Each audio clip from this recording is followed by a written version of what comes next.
నవ తెలంగాణ వార్తాపత్రిక యొక్క యాజమాన్యానికి, ఎడిటోరియల్ సిబ్బందికి, రిపోర్టర్లకి, డెస్క్ లో పనిచేసే మిత్రులకి, ఫోటోగ్రాఫర్లకి, అన్ని విభాగాల సిబ్బందికి ముందుగా హృదయపూర్వకంగా శుభాకాంక్షలు, శుభాభినందనలు.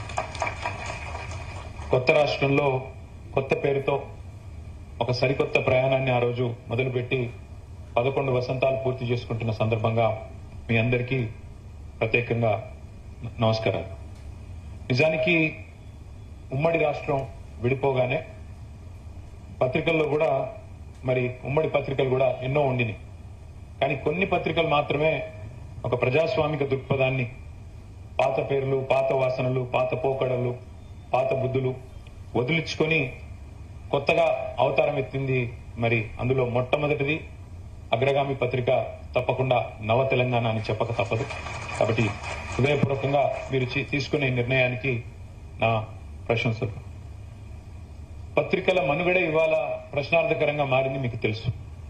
ఎందుకంటే సరే, మేము ఇట్లాంటి సమావేశాలు పిలిచినప్పుడు అందరం కూడా 4 మంచి మాటలు చెప్తాం. వచ్చినప్పుడు సహజంగానే మీకు గతంలో ఎన్నోసార్లు విన్న మాటలే మళ్ళీ మేము కూడా కావాలంటే ఉటంకించవచ్చు. ఒక్క సిరా చుక్క 1,00,000 మెదళ్లకు కదలిక అని చెప్పొచ్చు. కలం కత్తి కంటే గొప్పదని చెప్పొచ్చు. పత్రిక ఒక్కటిన్న 10,000 సైన్యంతో సమానం అని చెప్పి కూడా చెప్పొచ్చు. ఇట్లా చాలా ఉన్నాయి. కానీ ఇప్పుడు ప్రస్తుతం మన ముందున్న ప్రశ్న ఏమంటే, ఈ కొటేషన్లు ఇప్పుడు వర్తమాన కాలంలో సరిపోతాయా, లేకపోతే వీటికి కాలం చెల్లిందా? ఇది కొద్దిగా మనందరం కూడా ఆలోచించాల్సిన ప్రశ్న. మీడియా స్వేచ్ఛ అన్నారు, పత్రికా స్వేచ్ఛ అన్నారు. అసలు ఏది మీడియా, ఎవరిది మీడియా అనే ప్రాథమిక ప్రశ్నలు కూడా మనం ఆలోచించాల్సిన అవసరం ఉంది. అట్లాగే కొంత అర్థం చేసుకోవాల్సిన అవసరం కూడా ఉంది. ఎందుకంటే 1-2 కాదు, వాళ్ళ మీడియాలు పలు రకాలు.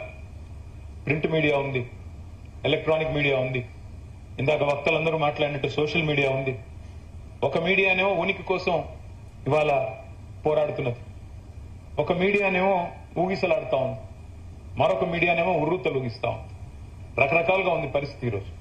కాబట్టి ప్రభావం కోల్పోతున్నది ఎవరు, ప్రాబల్యం పెంచుకుంటున్నది ఎవరు, ఇది కూడా మనం అర్థం చేసుకోవాల్సిన అవసరం ఉంది. ఎందుకంటే మారుతున్న కాలానికి అనుగుణంగా మారకపోతే, కాలానుగుణంగా కొత్త ఆలోచనలకు అనుగుణంగా మనం కూడా అప్డేట్ కాకపోతే, నేను రాగానే ప్రభాకర్ గారిని, రమేష్ గారిని అడిగాను ఎంత ఉంది సర్క్యులేషన్ అని. చెప్పారు వారు. చెప్పి కాకపోతే ఇంట్రెస్టింగ్ మాట ఏమన్నారంటే, ప్రింట్ ఇంత ఉందండి, కానీ ఎలక్ట్రానిక్ చాలా పోతుందండి, డిజిటల్ గా చాలా పోతుంది బ్రహ్మాండంగా, దానికి ప్రింట్ కి దాదాపు 4-5 రెట్లు ఎక్కువ రీచ్ ఉంది అని మాట్లాడారు. అంటే మారుతున్న కాలానికి అనుగుణంగా జరుగుతున్న పరిణామాలు కూడా మనం అర్థం చేసుకోవాల్సిన అవసరం ఉంది.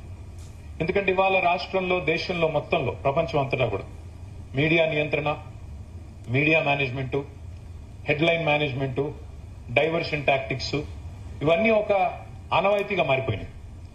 పత్రికల మీద పట్టు సంపాదించి కేవలం పతాక శీర్షికలు మేనేజ్ చేస్తే సరిపోతుందా, ప్రజల పర్సెప్షన్ కూడా మేనేజ్ చేయొచ్చా అనేది కూడా మనం ఆలోచించాల్సిన పరిస్థితి.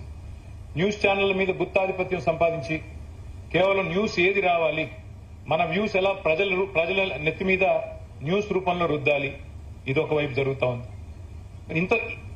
ఇంత మాత్రం చేస్తే సరిపోతుందా అంటే, ఇందాక సాంబశివరావు గారు ఒక మాట అన్నారు, సోషల్ మీడియా ఒక రకంగా మంచిది, ఒక రకంగా చెడ్డది అని కూడా సాంబశివరావు గారు ప్రస్తావించారు.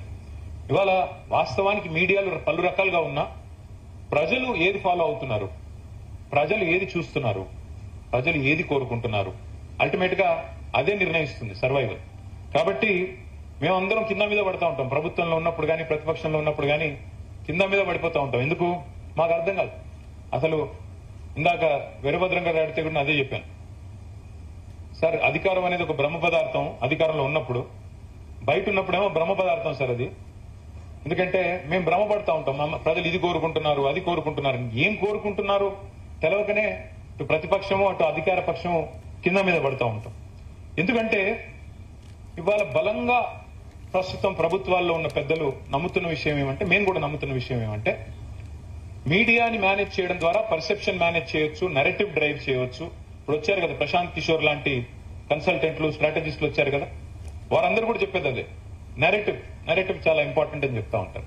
నెరేటివ్ ఎలా డ్రైవ్ చేయాలి అంటే అటు సోషల్ మీడియాలో, అటు మీడియాలో, ఇంకా ఇతరత్ర అన్ని చోట్ల కూడా నెరేటివ్ డ్రైవ్ చేయాలి అనే మాట పదే పదే చెప్తా ఉంటారు. కానీ ఎన్నింటికి భిన్నంగా గత వారం ఢిల్లీ రాజధాని వీధుల్లో ఏం జరిగిందో మనందరం కూడా చూసాం. ఎన్నింటికి భిన్నంగా కన్వెన్షనల్ పాలిటిక్స్, కన్వెన్షనల్ థింకింగ్, సాంప్రదాయ మూస పద్ధతుల్లో జరిగే ఆలోచనలు, వీటన్నింటికి భిన్నంగా యువతరం కదం దొక్కింది. ఒక కొత్త తరహా ఆందోళన, ఒక కొత్త తరహా ఆలోచన ఢిల్లీ పురవీధుల్లో కదం దొక్కితే ముందెవరూ నమ్మలేదు. ప్రభుత్వం మాత్రమే వనకలేదు, ఒక రకంగా చెప్పాలంటే మీడియా కూడా చెమటలు పట్టించింది. మీకు గుర్తుండాలి, భజన మీడియాకైతే మొత్తం బల్బులు ఎగిరిపోయినాయి. అక్కడికి పోతే పిల్లలు 20 రోజుల తర్వాత మేము గుర్తొచ్చామా అని నిలదీస్తుంటే చెమటలు పట్టే పరిస్థితి. గోదీ మీడియా డైరెక్ట్ గా, ఎందుకంటే వాళ్ళ మీద ఈడీ పనిచేయదు, సిబిఐ పనిచేయదు, ఐటీ పనిచేయదు, ఆ పిల్లల మీద వాళ్ళు భయపడేది దేనికి భయపడే బ్యాచ్ కాదు అది. అందుకే చెప్పాను మొన్న, మోడీ గారు ఎవరితో అయితే పెట్టుకోకూడదో వాళ్ళతోనే పెట్టుకున్నాడు. ఈ పిల్లలు మామూలు కాదు. మన జరిగిన పోరాటం కూడా నన్ను అడిగితే వాట్సాప్ యూనివర్సిటీ అంకులకి, ఇన్స్టాగ్రామ్ పిల్లలకి మధ్యన జరిగిన పోరాటం మొన్న. ఎవరు గెలిచారు ఫస్ట్ రౌండ్ మీరు చూశారు, నేను చెప్పను. కానీ పోరాటం పోటెత్తింది కొత్త తరం పిల్లలు. నిజంగా మనోసారి మహేష్ కుమార్ గౌడ్ గారితో ఇప్పుడు మాట్లాడుతున్నప్పుడు కూడా అన్నా మీ పిల్లల వయసు ఎంత అంటే ఇద్దరు 20లోనే ఉన్నారు అన్నారు, 20s లో ఉన్నారు అన్నారు. ఈ కొత్త తరం పిల్లలు మేమేమనుకుంటామంటే తండ్రులుగా, నా కొడుకు కూడా 21. నా కొడుకు బాగాలేకపోతే ఫోన్ చేశారు మహేష్ అన్న. ఫోన్ చేసినప్పుడు మాట్లాడినప్పుడు అడిగా మీ పిల్లల వయసు ఎంత అంటే, కొత్త తరం పిల్లల గురించి మేమేమనుకుంటామంటే 50లో ఉన్న వాళ్ళం, 50లో నేను మొన్న పడ్డవాళ్ళం, ఇంకా 50 అంటే కొద్దిగా జీర్ణం కావట్లేదు, అందుకే ఏమనుకుంటామంటే వీళ్ళకి సోయి లేదు, దేశం మీద పట్టింపు లేదు, సమాజం మీద అవగాహన లేదని మేము అనుకుంటాం. కానీ కాదు, వాళ్ళకి మనకంటే ఎక్కువ కాన్ఫిడెన్స్ ఉంది, వాళ్ళకి మనకంటే ఎక్కువ కమిట్మెంట్ ఉంది, వాళ్ళకి దేశం మీద ప్రాబబ్లీ మాకున్నంత కంటే ఎక్కువ ప్రేమ ఉందని చెప్పి మొన్న ఢిల్లీ చూసిన తర్వాత మాత్రం అర్థమైంది. ఎందుకంటే పత్రికలు పట్టించుకోలేదు, ట్రెడిషనల్ మీడియా పట్టించుకోలేదు, ఆందోళన ఛానళ్లు చర్చ పెట్టలేదు. కానీ లక్షల మంది కదం తొక్కారు. చివరికి ఎవరైతే మేము బయోలాజికలే కాదన్నారు, నాన్ బయోలాజికల్ అన్నారు, వారి మెడలు కూడా వంచారు. ఇది మామూలు విషయం కాదు. ఇది ప్రధాన ప్రతిపక్ష పార్టీలుగా, ప్రతిపక్షాలుగా మేము చేయలేని పని ఇవాళ ఈ దేశ యువతరం చేసి మాకు నిజంగా చెప్పాలంటే ఒక తవ్వు చూపెట్టింది. ఇదిగో ఇట్లా కూడా చేయొచ్చు, ఇన్విన్సిబుల్ అనుకున్న వాళ్ళని కూడా మీరు కూడా మానవ మాతృలే, మీరు కూడా బయోలాజికల్ అని గుర్తు చేయవచ్చు అని చెప్పి బ్రహ్మాండంగా మరి చూపెట్టగలిగారు. ఇక్కడ ఒక మాట మాత్రం చెప్పాలి, ప్రభుత్వాలు ఏమనుకుంటాయి, ప్రభుత్వాల్లో ఉన్నప్పుడు మాతో సహా, నేనేదో అతీతం, నేను మాత్రం మొన్నటిదాకా ప్రభుత్వంలో నేను ఇవాళ వచ్చి శుద్ధులు చెప్తున్నాడు అనుకోకండి. ఎవరైనా ప్రభుత్వంలో ఉన్నప్పుడు మీడియా మేనేజ్మెంట్ చేస్తే చాలా వరకు ప్రజల్ని, పర్సెప్షన్ ని మేనేజ్ చేయవచ్చు అనే ఒక అభిప్రాయంలో ప్రభుత్వంలో ఉన్న వాళ్ళు ఉంటారు. కానీ ఏం జరిగింది మన ఢిల్లీలో? అర్ధరాత్రి ప్రధానమంత్రి గారు ఇన్స్టాగ్రామ్ లో వీడియో పెట్టాల్సిన పరిస్థితి వచ్చింది. అంటే సోషల్ మీడియా, కొంతమంది మిత్రులు మాట్లాడుతూ సోషల్ మీడియాలో మహేష్ గౌడ్ గారు కూడా అన్నారు, ఫేక్ న్యూస్ కూడా కొన్ని హద్దులు దాటపోతే బాగుంటుంది సోషల్ మీడియా అన్నారు. కానీ ఎవరు గీయాలి హద్దులు? ప్రభుత్వాలా? ఎవరు గీయాలి హద్దు? మరి ఎవరు గీస్తారు? ట్రెడిషనల్ మీడియాని ఎలాగో మేనేజ్ చేశారు. చివరికి ఇక్కడ మేము రాస్తాము మీ మీద వార్తలు, అప్పుడప్పుడు పాజిటివ్ రాస్తాం, అప్పుడప్పుడు నెగిటివ్ రాస్తాం, ఉన్నట్టు రాస్తాం, కానీ యాడ్స్ మాత్రం ఆపకండి అని అడిగే పరిస్థితి వచ్చిందంటే పరిమితులు, స్వేచ్ఛకి హద్దులు పెడితే ఇంకా అది వాక్ స్వాతంత్రం ఎట్లా అవుతుంది, అది స్వేచ్ఛ ఎట్లా అవుతుంది? స్వేచ్ఛకు పరిమితులు ఉండకూడదు. పరిమితులు అంటే సరే, వాక్ స్వాతంత్రం ఇచ్చాం కాబట్టి వాక్ భూషణాలతో దాడి చేయండి, వాడి వేడి మాటలతో బూతులు తిట్టండి అని కాదు. కానీ డెఫినెట్ గా ఇవాళ సోషల్ మీడియా లేకపోతే ఇవాళ ప్రభుత్వాలలో ఈ చలనం వచ్చేది కాదు, జవాబుదారితనం కూడా వచ్చే పరిస్థితి లేదు.